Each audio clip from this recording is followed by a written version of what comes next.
हसन अस्करी साहब, एक जानिब वज़ीर-ए-आज़म शहबाज शरीफ कह रहे हैं कि वो डिसाइड ही करेंगे, ऐवान ही डिसाइड करेगा कि इंतखाबात कब होने हैं। दूसरी जानिब अगर इमरान खान की बात करें तो उन्होंने अल्टीमेटम दे दिया कि फ़ौरन इंतखाबात करवाए जाएँ, 6 दिन का अल्टीमेटम है। आपको क्या लगता है कि इंतखाबात हल हैं या बातचीत हल है मौजूदा सूरत हाल से निमटने के लिए? देखिए, ये जो अल्टीमेटम दिया है इसको इस तरह देखें कि वो तो फौरी तौर पे जो है डेट लेने के लिए आए थे, फिर उन्होंने 6 दिन का जो है मार्जिन दिया है। तो अल्टीमेटम को कॉन्टेक्स्ट के अंदर देखें। दूसरा ये है कि बेहतर तो यही है कि बातचीत करें, और क्योंकि जो सियासत है उसका मकसद भी यही होता है कि मुश्किल सिचुएशन में हल ढूंढा जाए। तो ये बयान अच्छा है कि कोई वो गुफ्तगू के जरिए मामलात को तय करना चाहते हैं।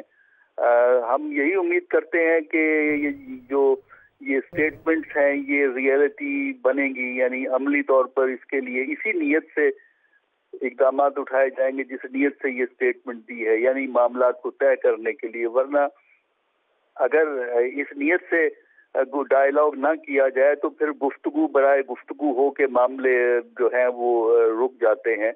लेकिन अगर नीयत हो कि मामला हल करना है तो फिर हल निकाला जा सकता है। ये कोई ऐसा सख्त मामला नहीं है, लेकिन प्रॉब्लम हमारी सियासत की ये है कि सियासत हमारी अना की बेस पे, यानी ईगो जो जिसे हम कहते हैं, मुख्तलिफ लीडरों की जो ईगो होती है वो इसमें होती है। और फिर जो हमारे यहाँ दरमियाना रास्ता निकालने की बजाय अपने सियासी राइवल को ख़त्म करने, यानी अमली तौर पर सियासी मैदान से बाहर निकालने की बात की जाती है। और तीसरे जो जुबान इस्तेमाल की जाती है, जो अखबारी बयानात में, जो टीवी पे इंटरव्यू हो रहा है, सही बातचीत ही हल है। बहुत शुक्रिया हसन अस्करी साहब वक्त देने के लिए, और खावर घुम्मन हमारे साथ मौजूद थे, आपका भी शुक्रिया।